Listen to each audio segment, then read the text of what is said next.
did you?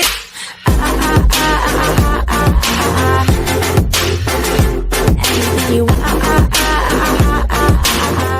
Well, it's an honor, Greg, to be part of your platform, and you might be clapping. I'm not sure my wife would be clapping to have me talk for an extended period of time, but thank you very much. It's very sweet of you.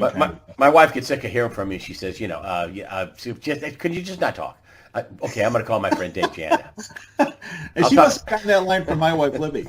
Yeah, so anyway. Or anyone who's ever actually worked with me, like Kathy in her office and everything, they all said the same thing. Just stop talking. Our wives and friends do appreciate what you're doing, I'm sure, and because, we're trying to help steer America in the right direction, basically. I mean, we're doing our small part. I don't want to get into that. Listen, I started my weekly news wrap-up out with they made it up.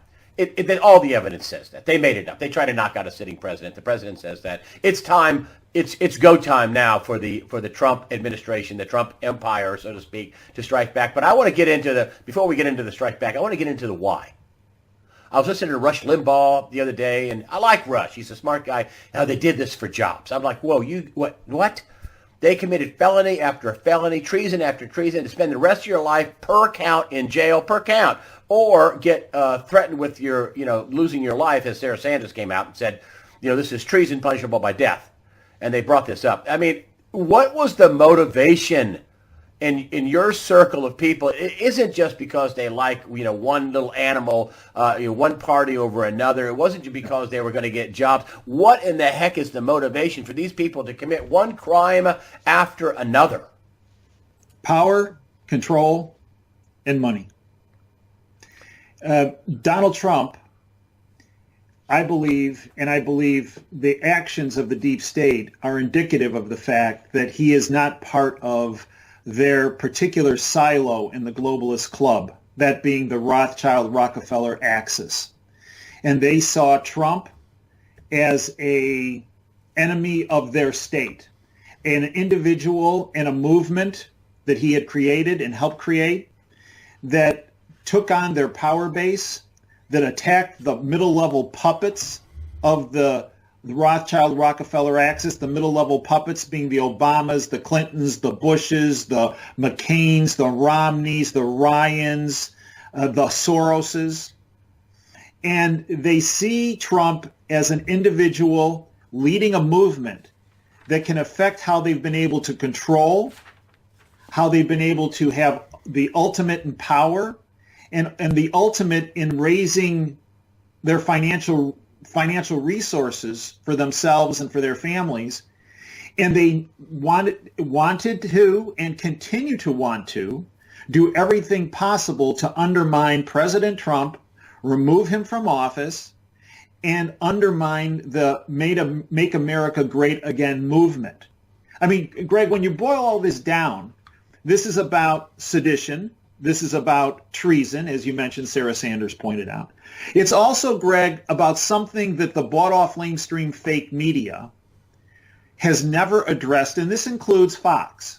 Now, I get in trouble and you get in trouble every time we talk about Fox. Fox is controlled opposition.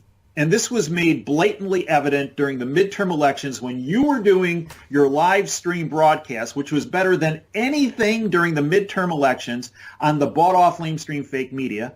And you and I were on for a portion of that together live. And we brought the fact that Fox called the election and gave it the House to the Dems an hour and a half before the polls were closed on the West Coast, thereby making it easier, if you will, to suppress votes so that the Dems, in fact, actually either could tighten the races so closely so they could do their mumbo-jumbo for 2 weeks afterwards in order to steal races, which is exactly what they did. Ballot harvesting. Even some of our harshest critics, Greg, that for years have been on both you and myself when we talk about Fox and the management of Fox in particular. Okay, we're not trying to point the finger at Tucker Carlson or Laura Ingraham or Sean Hannity. Now, granted, at least in my mind, I think they are patriots. They only go so far in a story, though, Greg. Yeah, that's right. Like, for example, Paul Ryan, he didn't have all those seats 90 days ahead of time. He didn't have anybody to run. And 36, 7, whatever, however many races that was, he helped flip the House to the to the Democrats, and then he gets a cushy job with the Rupert sons. Right, with Fox, right? Fox. They put him on the board of directors. Mm-hmm. So, I mean, there again, he influenced the election. Fox influenced the election through an executive there by, I believe the guy's name is Bill Salmon, who helps run the open borders policy for the Murdoch family. And by the way, the Murdochs sit on the Council on Foreign Relations, which is a globalist think tank. Yeah. An implementation arm of globalist policy. But one of the issues that they don't bring up, so some people, not Shep Smiths of the world, not one of their newest contributors, Donna Brazil, will ever talk about this. Yet again, another indication of Fox being controlled opposition. They'll talk about some of these sedition issues and some of these treason issues. But there's another side of this, and this is that what this was also about was a cover-up of the criminal violation of the Fourth Amendment rights of millions of Americans. In particular, Trump was targeted, Flynn was targeted, the Trump team was targeted, but millions of Americans were targeted through this program that started very soon after Obama took power in 2009, that being the Hammer program that you and I have discussed. They don't talk about that on Fox. No, they don't have Bill Binney come on, talk about the download speeds. That it was a what do you call it? One of these thumb drives, that got the emails that, they don't talk about the no deal, the no signature deal. They don't talk about the fraud of that huge deal that nobody signed it. I remember, never will forget John Kerry sitting in front of Congress going, he didn't know what was on it. Mm-hmm. He didn't sign it. I mean, that Mueller's running the investigation. Not a peep about him letting Uranium One go through. Not only not letting the Uranium One go through, but the fact that this is why I call Mueller, because Mueller was a mule who, during the Obama administration, brought over samples of the uranium on a private jet while he was FBI director for the Russians to test. Yeah, he's a traitor. I mean, he had an undercover 6-year undercover Doug Campbell, 6 years undercover of Victoria Tensing's his lawyer.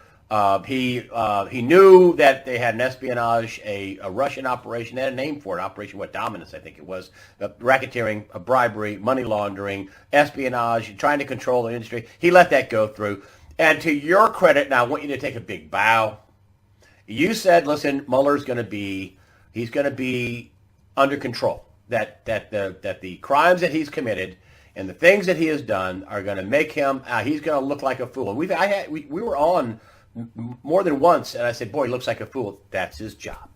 That's what there's going to be nothing. He's not going to take down Trump. He's not going to do it. And of course, he didn't have anything to take down Trump with. Well, Greg, we got a lot of heat for that. Well, you should take a bow. I mean, you said that Mueller. But here's the point: is that you and I think agree on this. Disagreement is great, right? But what you and I faced were people denigrating us, disparaging us, harassing us, threatening us for a number of the things that we put forward, such as Mueller not being a black hat, not being a white hat, but in fact being a gray hat. Oh, he would have done it in the president if he could have. He would have double-crossed it if he could have. You don't load up all those Democrats. I believe that's correct. But again, one of the things that you and I pointed out well over a year ago, Greg, was that the day before Robert Mueller was appointed special counsel, there was a meeting in the Oval Office. A 4-hour meeting in the Oval Office with Robert Mueller and Rod Rosenstein. And as you and I discussed well over a year ago, based on information that was provided to me, that at that meeting, Mueller was given a choice. You either keep playing as a deep state player, or you play this fairly down the middle of the road. And they knew he would get nothing. If they knew that if he did it honestly, as honest as he could. Because they knew just as the Mueller report stated. Okay, yeah. I mean, we can parse around like Schiff is doing and Nadler's trying to do and create, throw a bunch of smoke in it. Don't give up the con. Don't give up the con. Never give up the con. Right, especially, the emperor has no clothes, especially when the emperor is standing there, little Schiff with no clothes on, right? I mean, come on. But But I mean, just look at what Attorney General Barr wrote. And that's another one, Greg, that you and I spoke about, right? When you and I would not denigrate Barr months ago after his name was brought up, and we said, now wait, let's give this guy hold on. There's a good possibility, and in fact, the probability that this guy is going to play ball for the Freedom Team versus the deep state. Yes, we know he served as a part of his time as Attorney General for George H.W. Bush, who was a known globalist, but people can flip. Well, same thing, Greg. You got grief and I got grief for putting that forward, that we didn't know what we were talking about. We were handing out hopium, that Barr was going to undermine the whole situation. Well, I think anybody who sat down and read his 4-page letter this past Sunday that was released 48 hours after Mueller said we're not going to indict anybody more, and CNN went into meltdown mode, and Rachel Maddow's crying, and all this kind of stuff. I mean, just look at this is what he said, Barr. The report, Mueller report, does not recommend any further indictments, nor did the special counsel obtain any sealed indictments that have yet to be made public. I summarized the principal conclusions, and here's just the important parts. The special counsel's investigation did not find that the Trump campaign or anyone associated with it conspired or coordinated with Russia in its efforts to influence the 2016 U.S. presidential election. As the report states, quote, the investigation did not establish that members of the Trump campaign conspired or coordinated with the Russian government in its election interference activities, end quote. Okay, that's the white hat part, okay? And now, when you go to the obstruction part, and my point about obstruction, what Mueller says in this first part of his report is there was no crime. That's right. Because collusion's not a crime. What they were really looking at was that citizen Trump, President-elect Trump, President Trump, was involved in treasonous activities with a foreign power that can be deemed an enemy, Russia. Right? So they're looking, what Mueller was really looking at was the crime of treason. And Mueller states there is no crime. Well, then tell me, Greg, I'm just a little old country doctor, but if there is no crime, how can there be obstruction of justice? If they made it up, Dave, they continue to make it up. Well, the only way you can say, if there is no crime, how can you obstruct justice? Well, if you talk to some, high-paid attorneys, they're going to tell you, well, you're right, but if you really take this to an extreme, you could say that, well, he obstructed justice because he thought about obstructing justice. Okay, so now, Greg, we're going to try to prosecute somebody for what they might have been thinking? Yeah, no, that's it. Okay, now tell me the difference between doing something like that, because right now, what Schiff and Nadler are talking about is well, he might have thought about doing that. Or well, the fact that he fired Comey. Wait a minute, Greg. They're forgetting a real important part about Comey being fired. Rod Rosenstein wrote a letter explaining why Comey needed to be fired. I mean, this came internally from the Department of Justice to President Trump. Yeah. So if we're going to say that, like, it's terrible to pretend you're Schiff or Nadler, but what they're saying is, well, he might have obstructed justice because, well, he thought about obstructing justice, not that he did because, but he thought about it. Well, what's the difference if you're going to prosecute people for thinking about something that you don't even know if they thought about?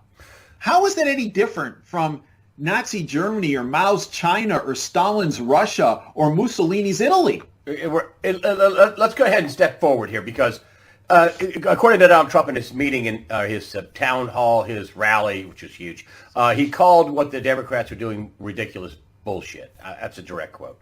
So what are the Democrats afraid of? Why do they have to keep on with this con? Why does the mainstream media have to keep on, even though it's destroying themselves now? They lost big big chunks of their audience, and we'll get to the media in just a minute. But what are they afraid of? What is now Donald Trump's move that's coming up that's going to put the hurt on these people? Because people are waiting for this. And Trump said in his rally that they need to be held accountable. So how is he going to hold them accountable? What's going to come down?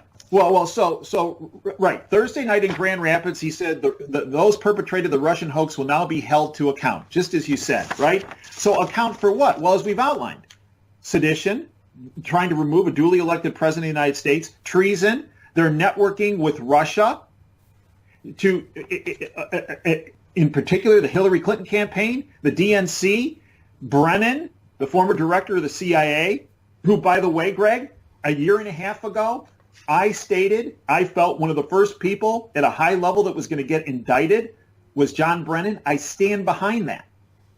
I believe the target is on Brennan because he was the one who networked with foreign countries, foreign intelligence agencies. He was the one, according to Devin Nunes, Brennan was the one who in July of 2016 brought a memo to Comey about the intelligence that he had accumulated, none of which came through credible, legitimate sources. This was all the paid-for information through Christopher Steele, Fusion GPS, who were paid for by the Hillary Clinton campaign and the DNC to network with Russian operatives. They tried to frame him They for a tried to crime frame him. So what he they're didn't commit. What they're afraid of, Greg, is that now the shoe is on the other foot. And now all these players, with Brennan at the top of the list, sedition, treason, cover-up of the criminal activity, that Hammer program was authorized by Obama, implemented by Brennan, his director of the CIA, his director of national intelligence, Clapper, to hire this guy, Dennis Montgomery, to illegally monitor, surveil, illegally violate millions of people's Fourth Amendment rights, their emails, phone calls, internet activities, financial transactions. They put spies in the Trump campaign to try to in their counterintelligence. They didn't tell Trump, hey, listen, the Russians are after you. They said, no, nothing. They put spies in to try to trip him up and try to frame him. Right, and this all started, Greg, 2009.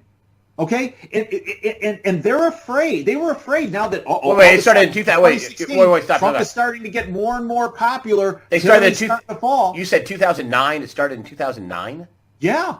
Oh my. Yes, gosh. I've been told very soon after Obama took office in January 2009. That is when the coordination with Brennan, Clapper, with Obama about monitoring millions of individuals. Whoa, that's some new news, buddy. That's some new news here. Wait, so they identified him as a threat in the very first year of the Obama administration in 2009. He's sworn in, and they identified the next person, the next contender for the White House 8 years from now is Donald Trump. Wow. Not just Trump.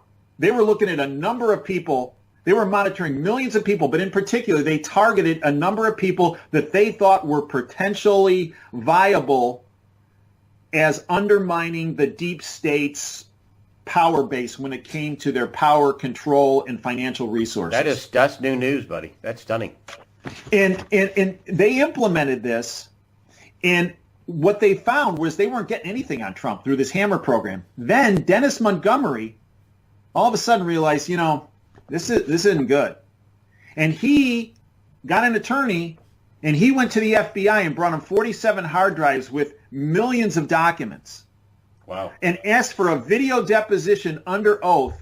And that video deposition under oath was also networked to Comey. He was aware of it. And then all of a sudden these guys say, hey, wait a minute. Now we got this guy Montgomery. Montgomery's out there, and he's starting to talk about what we've been involved with. We got to run a cover so that if some of this information comes out, we can pretend it came out of a warrant that came out of the FISA court to make it look legitimate. And that's when they created the fake Russian dossier so that they could go to the FISA court to get these surveillance warrants so that they could then surveil under a legal cover that they were surveilling individuals, including Trump and his team. It was all a cover-up. Everybody talks about Watergate. that the cover-up was worse than the crime. The crime was horrendous. Yeah. Millions of people's Fourth Amendment rights were violated, okay? Not just Trump, not just Flynn, not just Trump team, but millions. So what they did is they instituted a cover-up, which is where the fake Russian dossier comes in and this fake Russian hack narrative and that whole goat rodeo. And then we have to bring up all the other crimes. The Clinton Foundation. I mean, she had these private servers. She was running all these names through. We talked about this. People died. Chinese operatives died. There was an Iranian doctor that was an asset of the CIA, died. Because his name went through her server. She was taking treasonous bribes. This came out in Congress. Nobody covered it. Fox didn't cover it. They did not cover the Clinton Foundation. They didn't cover this. It was documented in Inspector General Michael Horowitz's testimony in front of Congress that that a number of foreign governments, and Louis Gohmert actually brought this forward, that China had intercepted these emails and the information on her server. Well, Greg, I believe there are 18 our intelligence operatives of ours that died in China subsequently to this information being gleaned or taken from her emails. And she was doing it to cover up the massive amount of money laundering and bribe. I mean, they collected, between $1 and $4 billion in Haiti, and nobody on either side of the aisle said anything about it. That's just what we know. I mean, the guys in Congress, they called them whistleblowers. They were really hired guns that did forensic accounting, and they said, between $400 million and $2.5 or $4 billion that we know of on paper, it's way bigger than that. I mean, great, and all this. So when people say, "Well, really, why would they do something like this? Why would they cover all this up?" This is why. This is all about sedition, treason, cover up of these Fourth Amendment rights. It's also a cover, as you mentioned, from all these middle-level deep state players' criminal activities, and it was meant to get Hillary in power so that these could be continued to be swept under the rug forever. In addition, this was also about creating a narrative of why Hillary lost the humiliating defeat that occurred when she lost to Donald Trump. Even though, it's like Beto, he lost a rigged election. Listen, she lost a rigged election. She could not win they had to rig her past Bernie Sanders, the communist, and then she could not win a rigged election. Which I want to bring us up to now. I want to bring us up to the mainstream media. The mainstream media is being destroyed. I mean, Donald Trump has gutted them, eviscerated them, and has now taken their guts out and is slapping them across the head, whipping them with their own guts. I mean, Jeffrey Zucker is ridiculous. He doesn't care about ratings. I wonder how many ratings they really do have if you knock out all the airport terminals that they pay for. I wonder how many ratings that USA Today has if they don't count all the papers they drop off at hotels, the readership. I wonder how many ratings MSNBC really has, although they all took big cuts. How do they come back from this? How? Well, they Greg, they lied for 2 years. How? If you're in a hole, quit digging, right? So as opposed to coming out and saying, look, we got this all wrong. We misrepresented the situation. We in fact, in some cases, appears have lied about the situation. We are very sorry. We are going to do everything in our power to bring people forward, to be more, to change the way we present, whatever you want to call it, the news or whatever they're going to call propaganda. The propaganda. But instead, here's what your friend Jeffrey Zucker said. I use that. I know he's not your friend. No. Quote, I'm just trying to get you upset. Quote, we're not investigators, end quote. CNN's Jeff Zucker, unapologetic for perpetual Russia hoax coverage. CNN worldwide president Jeff Zucker has all but admitted that the network is truly the opposition party to President Trump, telling the New York Times he is, quote, entirely comfortable with CNN's Trump-Russia coverage while brushing off the fact that they were completely wrong about collusion. Quote, we are not investigators. Okay. We are journalists you're propagandists. And our role is to report the facts as we know them, which is exactly what we did, unquote, the unapologetic Zucker wrote in an email. I mean, they all, ABC, NBC, CBS, MSNBC, CNBC, the Wall Street Journal, the New York Times, they all got this wrong because they wanted to. It's like the phony polls on steroids. You can't have that many polls that wrong without them being wrong on purpose. They were wrong on purpose. Well, they were wrong on purpose because they're part of the syndicate, part of the globalist syndicate, and they're their propaganda arm. They're part of the deep state. And if this doesn't prove it to anyone, why, Greg, there are a number of people that contact you, that contact me, and they say, nothing's happening. Greg, yeah. The only people I believe who could logically say that are people that continue to watch CNN, ABC, CBS, NPR, NBC, MSNBC, and Shep Smith on Fox. Liars right? Inc. I mean, nothing's happening, right? And Greg Greenwald, who is not a fan of Trump's, he writes for The Intercept. And here's what he says about the media. He goes, quote, if you constantly went on TV, and Greg Greenwald had called out the Russian hoax many months ago, okay, and got a lot of grief for it, like you and I did. Yeah. Okay. Quote, here's what he said. Quote, if you constantly went on TV or wrote things to mislead millions into believing Mueller was coming to arrest Trump Jr., Jared, and a whole slew of others for conspiring with the Russians, just admit it. Save yourselves the embarrassment of all this whitewashing and pretending, end quote. Well, instead, Greg, Jeff Zucker, we're unapologetic about this, right? Or Adam Schiff. He's an idiot. He rejects Mueller's report. I mean, these people are in a hole and they keep digging. And I don't think, Greg, they will ever come back from it. And the only way they ever have a semblance of coming back from it is if people like you and me and people in the alternative media back off. If we say, oh, well, you made an honest mistake, and well, we'll let you pass on this, and let's just go back to business as usual. Wrong, because those same individuals were trying to marginalize the important factually based information that you provided, I provided, a number of other people in the alternative media provided. We got it. We got it right. It was a hoax. Mueller wasn't going to come up with anything. There wasn't any collusion. The whole thing wasn't a goat rodeo. They were covering up the crimes of Hillary Clinton with her servers and her foundation, along with Bill. They were covering up the no signature, no deal, bribe, scam, drug deal within a deal that you brought up. They were covering up the crime of the Paris Climate Accord. I had an epiphany, and I wanted to ask you about this. We can't underestimate this, okay? You can't underestimate that, listen, these guys are trying to tank America. You have Nancy Pelosi now coming out with the Paris Climate Accord as she is flying back across the country in a 767 provided by the U.S. government. I mean, they want to tank the country, and then they want to loot it as they're destroying it. Am I wrong?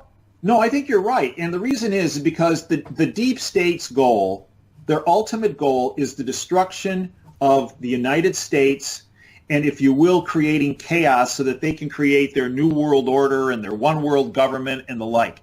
And if people don't believe that, just look at what the deep state, the globalist syndicate, have done to Europe. They're trying to do to the United States what they've done to Europe, and we are the speed bump.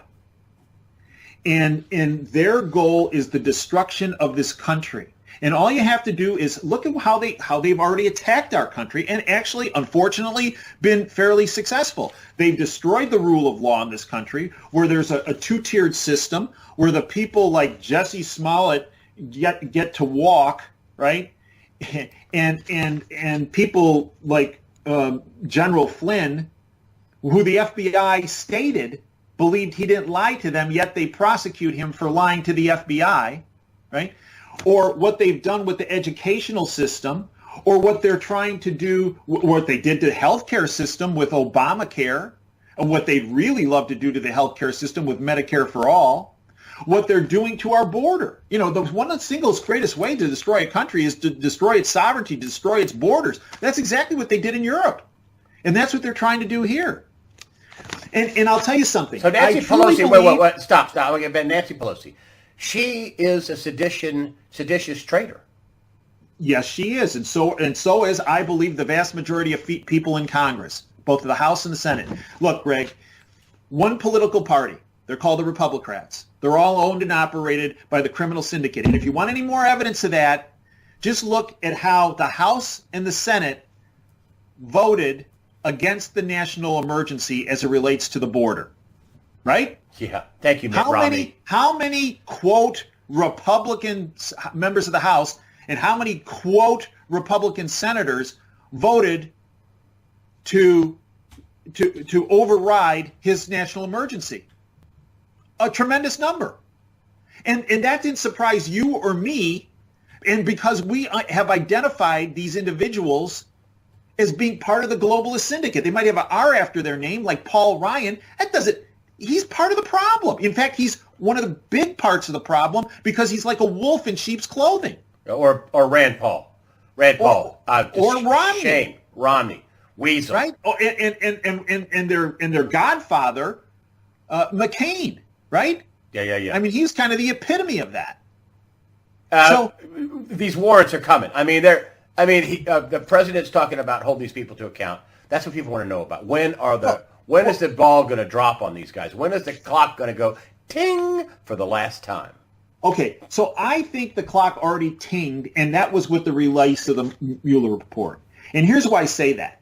Because many people have said, okay, the report's released, okay, Mueller gave him he said there was no collusion or no treasonous activity with the Russians, but nothing is going to happen. Greg, look at what's already happened, okay?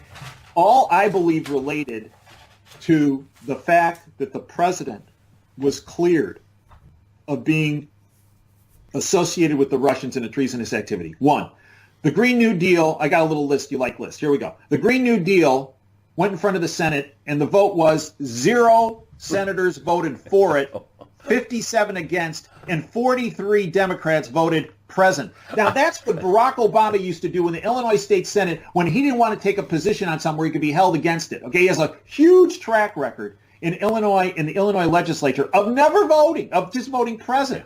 Okay, so that's one thing. Now, I believe, Greg, that if Mueller had found that there was treasonous activity with Citizen Trump, President-elect Trump, President Trump, with the Russians, that vote wouldn't have been 0 to 57. Okay. In addition, the national emergency veto override was defeated in the House. Handily. That would not have happened. Look at Thursday, March 28th. There was a hearing of the House Intelligence Committee where Schiff is the chairman. It was demanded by some Republicans that Schiff be removed. Yeah. That wouldn't have happened. Pelosi is now saying, well, she's not saying much, right? She's kind of gone into hiding, but she's right before the Mueller report came out, and she hasn't contradicted herself. No, we're not going to pursue the impeachment thing. Why did she say that? She got a heads up. Yeah. You know what? It's a wall. I mean, he's not going down on this treason stuff. Brennan, who is again my poster boy for the number one guy to go down. Brennan, who for years has been saying, John Brennan, have evidence as the former CIA director. I have evidence of collusion between Trump and Russia. And in fact, on March 8th, he predicted that indictments were going to happen to Trump and his family, and painted a picture that they were all going to be let out of the White House in handcuffs and orange jumpsuits. What's he saying now? Quote, I received bad information. This is the former director of the CIA who continued to have clearance. He knows he's going down, right? He knows he's going down. That's what that means. Oh, you better believe he knows he's going down. I mean, in the first wave, are we going to get all these mid-level players? I don't think we're going to get President Trump or Hillary in the first wave, or maybe we do. I don't know. But we're going to get, McCabe and Comey. President Obama. We're not going to get him in the first wave. We're going to have waves of indictments, right? Look, here's what we said. It all comes down to when the declassification occurs. Okay, so. And he's saying that he is out with his latest town meeting, his rally. He's going to do it. He said it on Hannity. He's going to declassify it. Now, remember, in our last interview, you and I did, we talked about the timeline, right? And in particular, a number of interviews ago, we talked about the fact that after the primaries in 2018, in mid-September, I was told he was going to come out and move for declassification. On September 17th, 2018, he moved for declassification. Now, the FISA documents as it relates to Carter Page, the text messages and email messages between Comey, McCabe, Strzok, and Page, and then also the 302 forms filled out when the FBI interviewed Bruce Orr.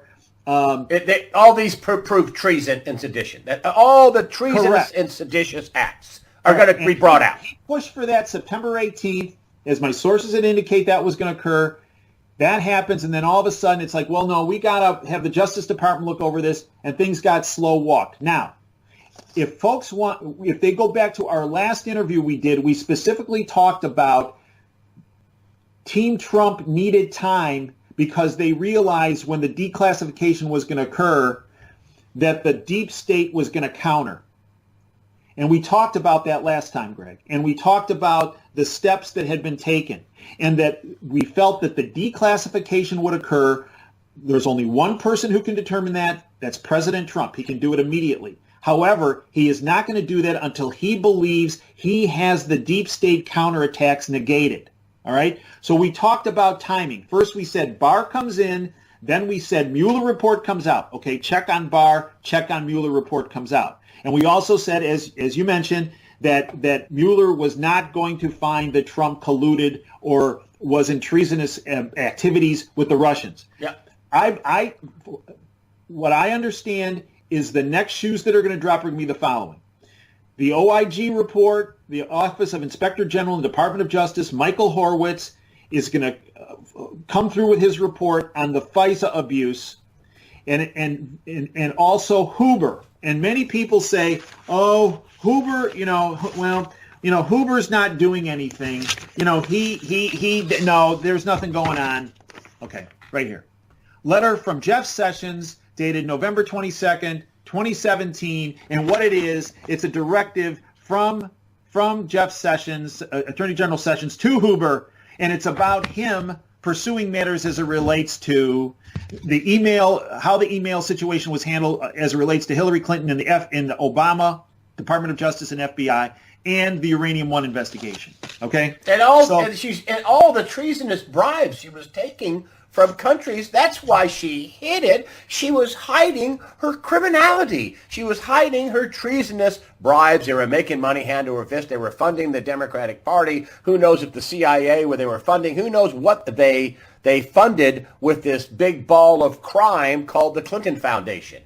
And that was brought forward on December 13th in front of a congressional hearing by Moynihan and Doyle, and you and I talked about that 2 interviews ago. Right? Yep. It set the table for what's then going to happen when Huber comes forward. So we have Barr, check. Mueller report, check. OIG report, Department of Justice, Michael Horowitz as it relates to the FISA abuse. That's coming, along with the Huber presentation about the findings. And then, as I understand it, the declassification happens. And the declassification happens at the president's timing. And it's all dependent on when the deep state is completely negated on their counterattack. After the declassification, which, as I understand it, is enormous, then what happens is that's when all these middle-level puppets, and he will not stop at the middle level, as you and I have discussed before. For this to end, he has to go all the way up to the food chain, into the Rothschilds and the Rockefellers and the Pacers, and all the way up. Well, his son is talking about running for president, Junior. He's not going to allow, and I wanted to bring this up. I mean, people are, he's not going to do anything. Well, if he's not going to do anything, then he's decided that his whole family should be in jail, should be in a cage with pedophiles. They should be in prison. They should die. That's what he's going to. They ain't going to do that. That ain't going to happen, folks. He's going to go after these guys. He's going to take them down. While he already is. Yes. He already is, and I think I think he's been determined on that from the very beginning. But he had to get people in to ferret out this information and bring everything forward. Look, this is a huge awakening process for the American public. Okay, if you go on the other side of that wall out in the People's Republic of Ann Arbor, in fact, if you listen real close, Greg, you can probably still hear the howling about them being so upset about the Mueller report. Okay, there has to be a huge awakening of the public, because the public has been propagandized for decades. And the first part of bringing down that facade was labeling the lamestream media as being fake.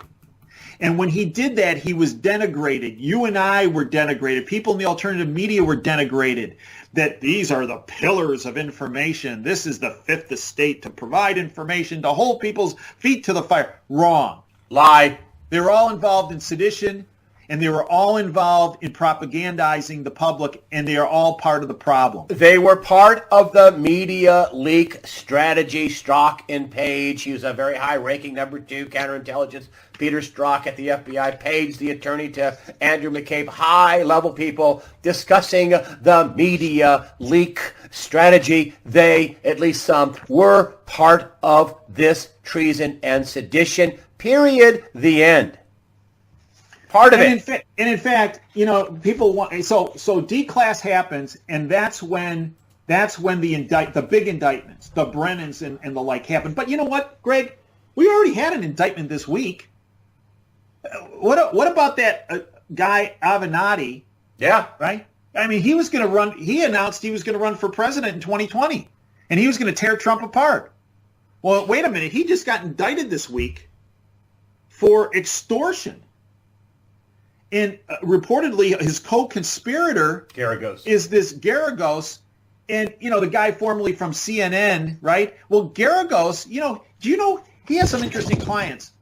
One of his clients is Claire Bronfman, who just passed out in court the other day in the Nexium trial about pedophiles and sexual trafficking. By the way, that Nexium group, Rainier and the Bronfmans, they were associated with the Clinton Global Initiative, and had donated tens of thousands of dollars to her presidential campaign. Well, as Barbara Streisand and by the says, way, Garagos is also one of the attorneys for who? Jesse Smollett. Garagos just got fired by CNN and calls them the cut and run news network or whatever. I mean, you know, you got evil hating on evil. Now we have this, Barbara Streisand out. Well, Michael Jackson's sexual needs were sexual needs, which is basically what she thinks of all pedophilia against children. So what? We need there people have sexual needs. So kids are evil stuff happens to them. But I want to go on to I want to go up to higher ups. How is Donald Trump going to go after the higher ups? Is he going to squeeze the mid-level people and say you're going to be in jail forever? What's going to happen with the mid-level people? How is he going to take down the higher-ups?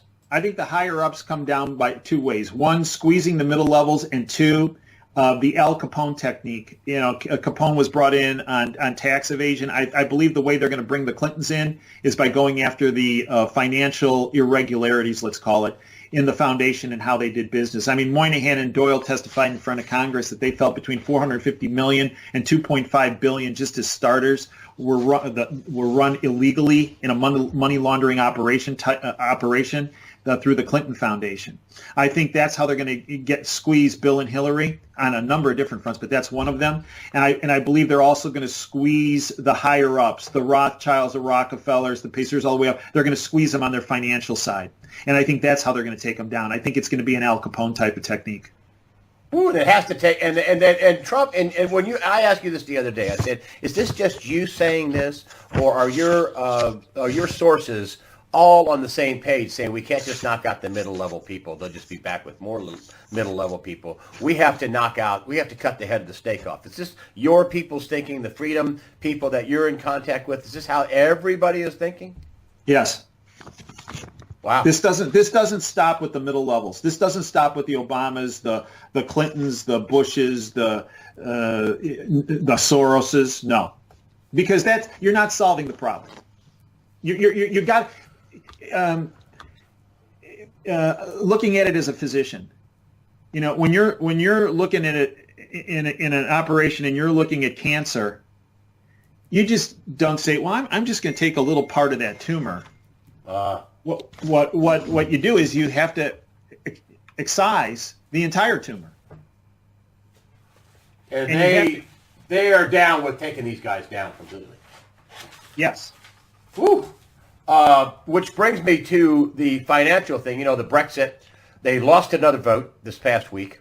They lost by about almost 60 votes, so they lost pretty soundly again. They can't get themselves out of this crazy, European, basically this European crime syndicate called the European Union. It doesn't look good. It looks like that the yield curve's inverted. I mean, the 1 month, you get paid more for tying up your money for 1 month than you can for tying up your money for 10 years. Danger, warning. When the president says the United States is doing good economically compared to the rest of the world, he's absolutely right. We are. But what is your fear? What is their fear? Are they afraid now that these weasels in the deep state feel like they're going to go down and be broke and poor? Well, we'll just take the whole system down. Are they afraid they're going to take the whole system down? Yes, and that's why the declassification has been held up, because the president and his team have been trying to cordon off all these threats on a number of different fronts, whether it's terrorism or whether it's a financial meltdown. They've been trying to cordon off all these different sectors so that millions of individuals aren't adversely impacted.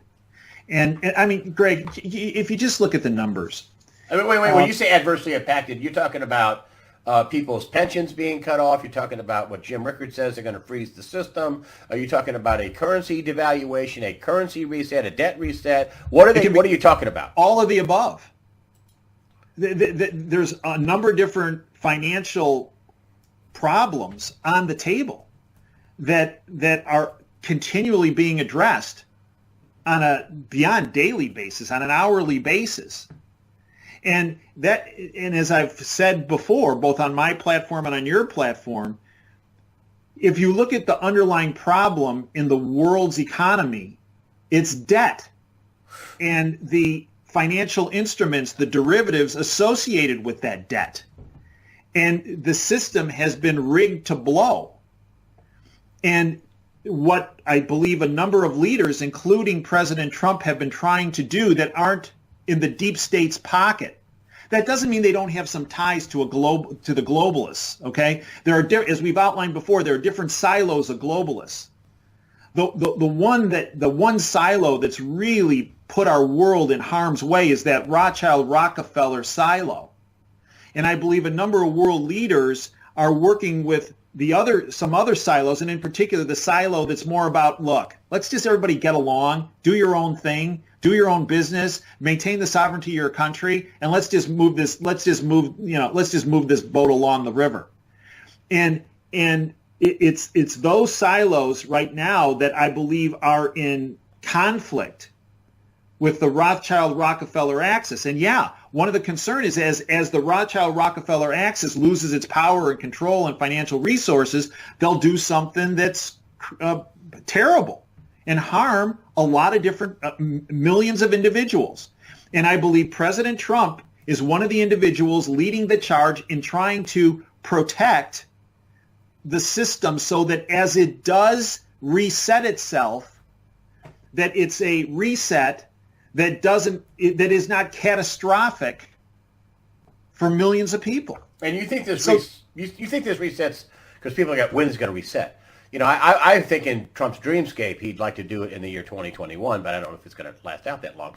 When do you think the reset's going to happen? What are your sources talking about?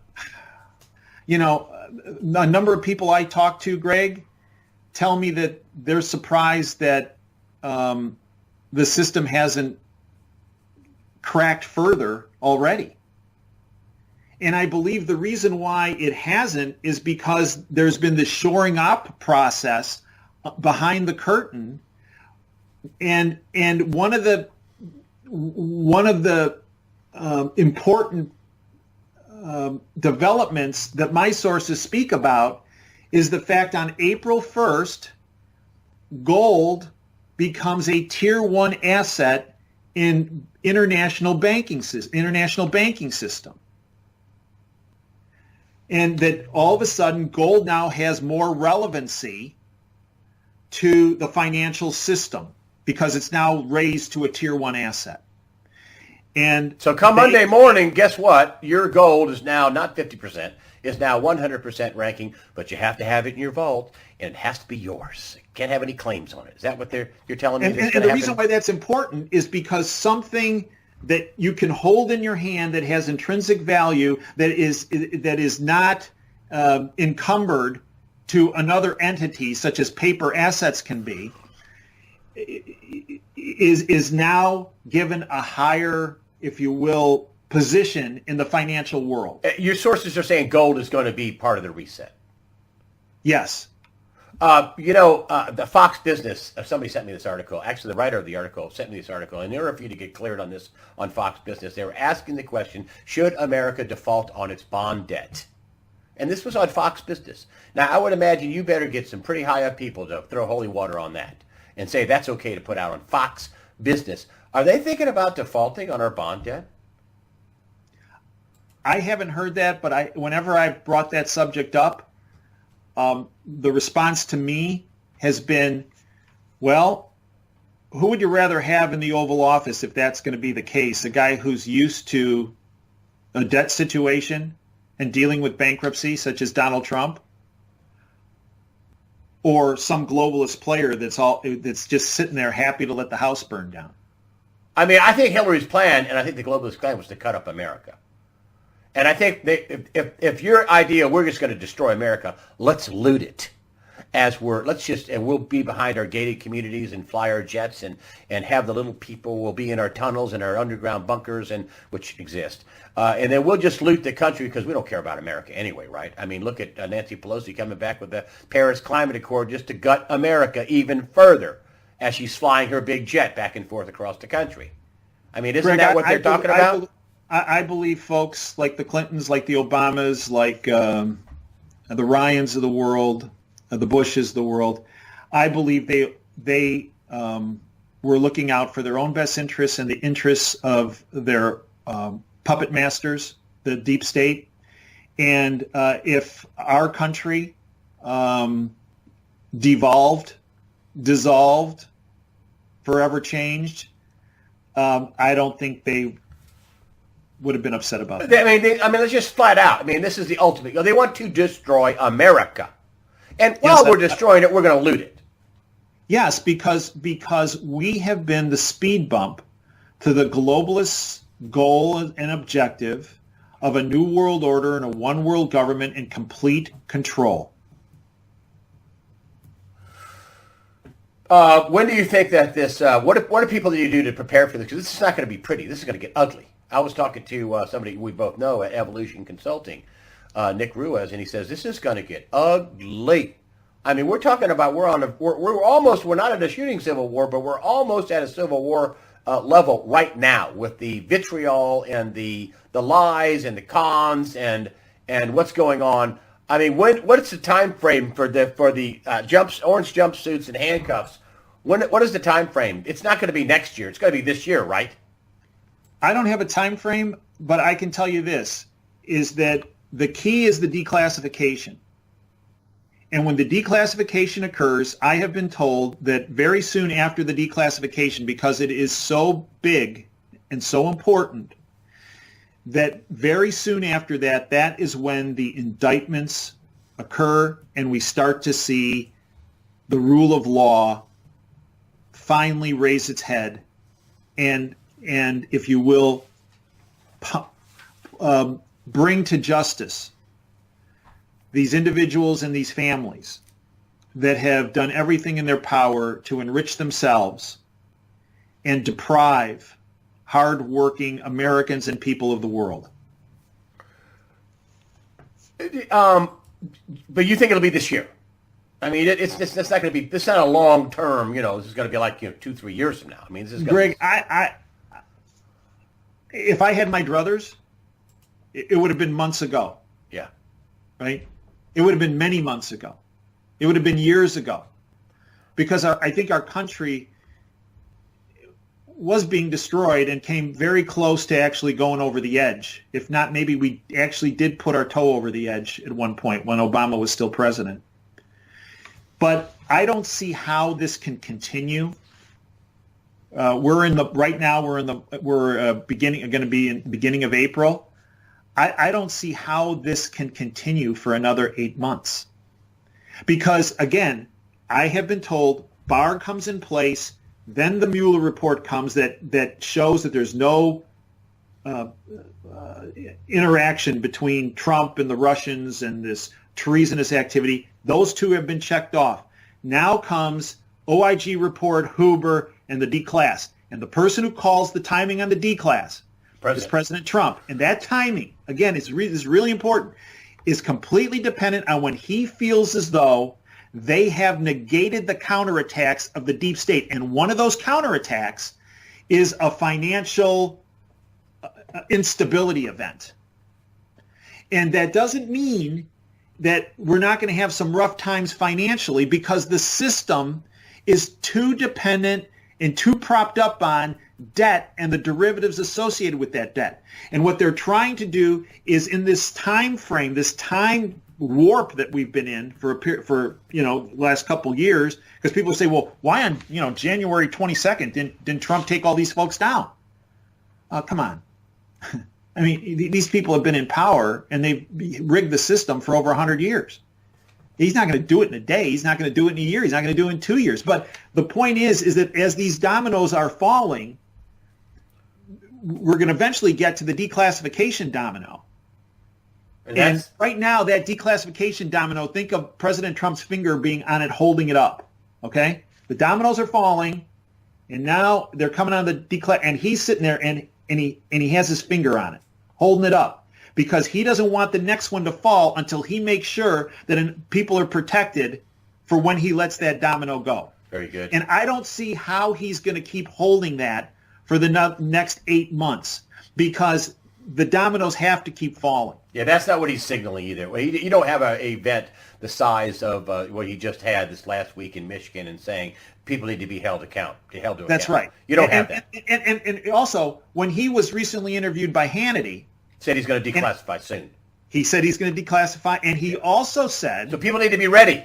They need to have food, water, cars gassed up. They need to be off the street when it hits the fan. Is that right? Well, I can tell you what I've suggested to my family, and that is that you want to have, and I know people say this is bunker mentality and this is conspiracy theory. No, it's an insurance policy you're setting up here. Okay? And the worst situation that occurs is you don't have to use your insurance policy. Good, right? We have insurance on our house. Hopefully the house doesn't burn down, right? But does that mean if the house burns down, we're happy? No. You have to have an insurance policy for your life. And I don't mean life insurance. I mean day-to-day living insurance. So, as you say, storable food, storable water, have some cash available. If you can, get small amount of gold, silver, because if you look in Venezuela right now, that's houses burning down. People that have, the cash is essentially helped, but then it essentially is valueless now. People that have precious metals are the ones that are able to buy groceries, that are able to on the black market to get foodstuffs or whatever for their family to protect them. So storable food, storable water, some cash on hand, at least for initially, some potentially, if you can, gold, silver.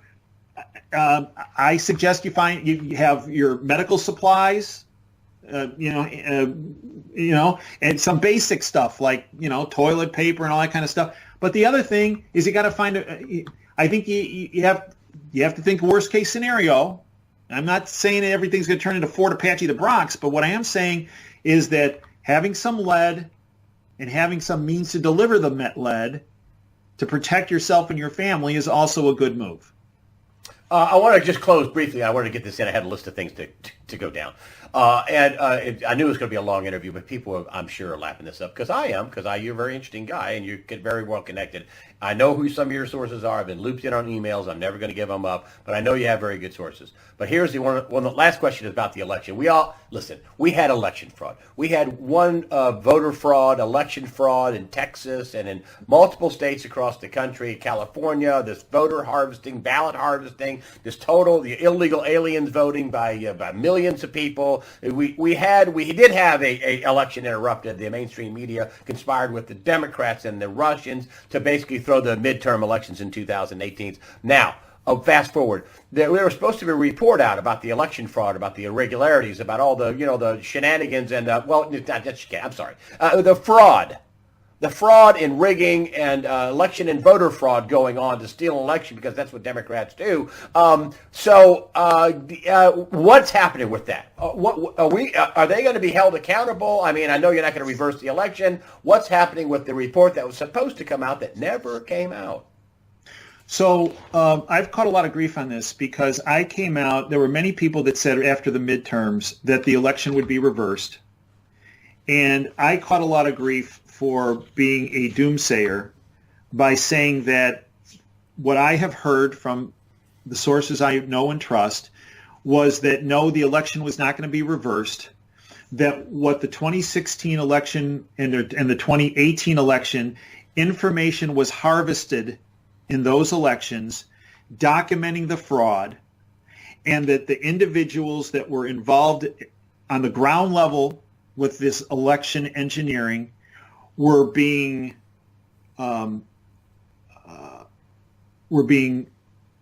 contacted, were being interrogated, and were being pushed to get people higher up the food chain.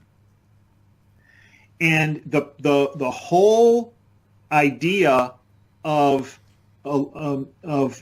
prosecuting these people was to get the people higher up, so that come the 2020 election, that the 2020 election, you're never going to have a clean election. Okay, it's just not possible with all the criminals out there. On the other hand, the goal was to get at such a high level and put the tourniquet on at a high level so that the 2020 election was more fair and honest. And it's my understanding that that's exactly what's going on. And what about all the states voting too? We're going to give our votes, our electoral college votes to the winner of the popular vote. They can't do that, can they? Without being challenged. They can't just change our election laws. Well, to me, there's this document called the Constitution. Yeah, they can't do that. They can't. Right. And to me, what the states are doing are essentially trying to negate a part of the Constitution. I think they're probably a lawsuit away from that just being nice try, but try something else. Yeah, it's not going to work. That was the Supreme Court. They can't just decide to rig the election when they can't win. And listen, maybe them winning the House was actually the best thing that ever happened. I mean, we got Ocasio-Cortez, the actress who applied for a job to be a congresswoman, and Ilhan Omar, and also, Rashida Tlaib, all put in there by the Social Democrats or the Justice Democrats or whoever they are, according to this Mr. Reagan video, which is very well done, incidentally. Yeah, they've gone cray-cray. They voted to kill babies. They voted for the craziness of the Green New Deal, which nobody wants to vote for. They are out hating on Jews, which has been a big donor to the Democrat Party. They can't even have an anti-Semitic statement in the House of Representatives because, I don't think that all of them really like Jews all that much. I think the House has been revealed, and the Democrats are being revealed for the Marxist, Stalinist that they always have been. And Greg, remember, they also ran on the platform that they weren't going to try to impeach the president of the United States, and they were going to stop the Russian hoax narrative, and what they were going to do, right? First thing they were going to do what's right for the American public, and what are they doing? Nothing. The Mueller report comes in, and they're talking about bringing Mueller in to interrogate him because he didn't give them the results they wanted, and they're talking about digging a hole deeper for themselves by saying, we're going to push through, this is wrong, this is false. I mean, Greg, many people said that, I truly believe that exactly what you said, that the fact that the globalist oppressives won the House of Representatives, this is kind of a, if you will, a case study in giving people enough rope to hang themselves. Woo! That's exactly what they're doing. They can't get that genie back in the bottle either. I mean, they can't. And so what's really being shown? Many people say, well, look at this. These progressive, or not progressive, they're oppressives. Oppressive globalists are now running the House, and they're going to have these endless investigations. And you know what? Let's see how much longer they continue this. Oh, I think they're going to. I truly believe somewhere along the line, their internal polling is already showing, but it's going to show even more so that this is beyond a loss for them if they continue this. Yeah, but don't they have to do this because they are so corrupt? So many of them are going to go to jail. I mean, the Republicans in the last election just stepped down, 39 of them or something? The Democrats are hanging on. Adam Schiff, he was asked to be stepped down, as you brought up, and I'm not stepping down. He was involved with Glenn Simpson and using GPS in this Russian thing. I mean, whoa! A lot of people are going to go down, aren't they? I mean, yes, I believe so, and I believe they're desperate and they're panicked, and that's why they're hysterical, and that's why they're acting out. And this is why we also start to see this stand down approach on a number of days, whether it's Smollett or whether it's the Hillary Clinton email. It all comes back to roost, And one of the issues we brought up that's now coming more front and center again is they're how they acted in Benghazi. Right, and they stood down. Man! And that whole thing, and we brought Charles Woods, whose son Ty Woods was one of the 4 that died, and we brought that forward in an interview. Then we brought a whistleblower forward who blew the whole thing open and exposed Obama. Charles Woods did when he read the letter Obama sent him, and then the whistleblower Travis comes in and said everything that President wrote to you was a lie. They could have stopped it. They had the resources to stop it, and they didn't do it. And then they told the families they couldn't have done that. And Greg, they're petrified. Another lie. That story getting out. Obama. Because this is about leaving Americans to die. Yeah. Okay. Yet another crime they're covering up. Hillary is out there saying, "Oh, it's all about YouTube." Well, okay, maybe. Well, there was some terrorist stuff, and now when you look, I encourage folks, take some time. It's free. It's on the Operation Freedom YouTube channel. Watch the interview with Charles Woods. Then watch the subsequent interview with Charles Woods and Travis, this whistleblower, who talks about how they were given a stand-down order not to rescue these people and not to follow the attackers. And they had the resources to put the kibosh on it, not let the battle go on for 13 hours, which is also the name of a movie. The battle went on for hours and hours. They could have stopped it early on with a minimal amount of loss of life. And they didn't do it. And this is what they're so petrified about. When you look at these stand-down orders, whether it's Smollett, whether it's Hillary's email stand down on that, whether it's stand down on the border, whether it's stand down in Benghazi, this is the deep state business model. And it's being exposed, and they're panicked and they're desperate. We are going to leave it right there, my friend. Dave Janda, your TV show, tell me about your show, your radio show is 2 to 5 on Sunday. It's live streaming, 2 to 5 Eastern time. Tell me about your radio show. You also have a subscription service, which I listened to your Benghazi thing early on with your whistleblower, which you released to the public, which is you're a great service to America. You're a patriot. Tell me about your Operation Freedom, your radio show, and your subscription service. Yeah, Operation Freedom is a live radio show. It's every Sunday from 2 to 5 Eastern. Folks can stream it live anywhere in the world from DaveJanda.com. Just go to the upper right-hand corner and hit the listen button. We also have our Operation Freedom YouTube channel where I upload. I'm not prolific like you, Greg. I only upload 1, maybe 2 YouTube videos a week. That's where the Benghazi, we took our subscribers, because the initial interviews were for the subscription service. They said, this is so important. A lot of national security issues here. Please put this on the public side. So we put that on our YouTube channel, Operation Freedom. We have DaveJanda.com. We have a lot of free public information we upload on a regular basis. And then we have our subscription service where folks have access to the podcast 24/7, our archives 24/7 from the radio show. We also do our Insider Insight interview show where we bring people forward from behind the curtain to discuss issues the fake media will never present. That's where I brought Charles Woods forward. That's where I brought Charles Woods and the whistleblower forward on Benghazi. And then we have our WTF show, which is a show I do a video show I do every week, every Wednesday, in fact, where I present information that I'm getting from my sources behind the curtain as it relates to geopolitical issues around the world. The subscription service is 30 cents a day, $9 a month. Folks can sign up for a month. If they don't like it, get rid of it. But hopefully they won't, because they'll find the service to be very valuable and the information to be valuable. I thank you, Greg, for everything that you do and how you do it. You are a very good and trusted friend. And I must say, when I first did the Charles Woods interview, I got hit with a number of, the deep state was not happy about that. But I also was contacted by a number of different whistleblowers. And you were the first person I called because you being such not only a great person and an honest person, but also a great journalist. I called you first and ran stuff by you because you have such huge journalistic integrity and know the big time ropes when it comes to breaking a big story because you've done so many of them. And I thank you, Greg, for helping me get that information out to the public because you really played a very important role in that, and I thank you. Well, the letter that Ty Woods' father got from Obama, he owns it. He said, I made the decision. Anybody that didn't see this interview, you should see it. That I made it. If my own family was involved, I'd make the same decision. You let them die when you had the assets. I truly believe Barack Obama never, ever anticipated that letter would see the light of day. Do you have a copy of that letter? Did Woods give you a copy of that letter? Charles has it. Oh, whew, man. You can't say he didn't know, he wasn't in the room. He owns the decision for letting those people die. When your whistleblower, Travis, we had the assets there, man. We could have put stuff up in the air. We had them. And they also said that they knew the attack was going to occur, and they were told not to do anything about it. Let them die. Oh, man.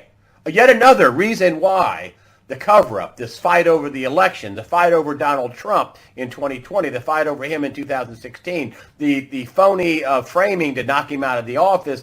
There's so many crimes that these people are covering up. It ain't about getting a job. It ain't about, I just like being a Democrat, and I'm going to risk going to jail for the rest of my life, or risk going to a firing squad. I mean, Sarah Sanders saying that it was what the media did was, and all these people did was treason, punishable by death. I mean, she's not out riffing on her own. She heard that in a meeting. Am I wrong? And I not only heard it in a meeting, I'm sure that she was encouraged to get that information out. I mean, I can't underscore enough. These are just ramblings by people that are shooting their mouth off. Dianne Feinstein asking about this with Collins in his confirmation hearing. Kavanaugh and Lindsey Graham asking about military tribunals. Feinstein asking about military tribunals. Sarah Sanders talking about treason, punishable by death. Folks, get ready. This is not a small thing that's gone down. And here's a really important point, Greg. I can understand why, because there are times when you've been discouraged, I've been discouraged, all of our listeners have been discouraged about the pace of things and how things are going. Yes. Look at where we are today. Look at where we were 3 months ago, 6 months ago, a year ago, 2 years ago, 5 years ago. Greg, we are in a much better place now than we were through that entire timeline I just named. And I truly believe when we look back in 3 months, we'll be in even a better place. And the reason is because information has been presented to the public through your platform, my platform, a number of other people's platforms in the alternative media. And the American public, the patriots, have decided, you know what? I'm not going to sit on my couch. I'm going to talk to my family. I'm going to talk to my neighbors. I'm going to talk to my coworkers. I'm going to educate them. They might not believe me at first, but I'm going to point them in the right direction. I'm going to tell them to go to USA Watchdog. I'm going to tell them to go here, go there, go Dave Janda, whatever it is, Operation Freedom. And it's because our listeners, our viewers, have stepped forward and have networked this information to their relatives, who then take it to their friends, who take it to, and this is why, as every day goes on, we get closer, if you will, to the promised land of the restoration of our freedoms and liberties. The restoration, as you said in an interview a long time ago, what your guys are going for, big picture, restoration of rule of law. Exactly. And with that, my friend, we are going to stop.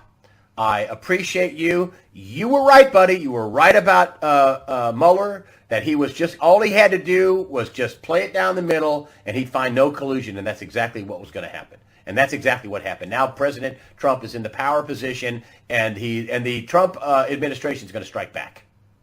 Oh, it's going to strike back. It's going to strike back, and karma is boy, is that going to hold true? Yeah, or as they say in St. Louis, paybacks are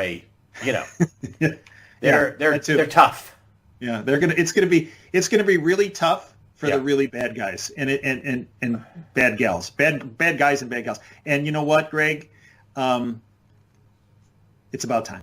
Yeah. Hey, Dave Janda, Operation Freedom, the radio show, Operation Freedom, 2 to 5 every Sunday, live streaming Eastern Time, 2 to 5 Eastern Time, your podcasts, your subscription service. I'll put all the links up. Dave Janda, thanks for coming on USAWatchdog.com and giving us a big, fat, juicy update. Thank you very much, sir. Thank you, Greg, for everything you do.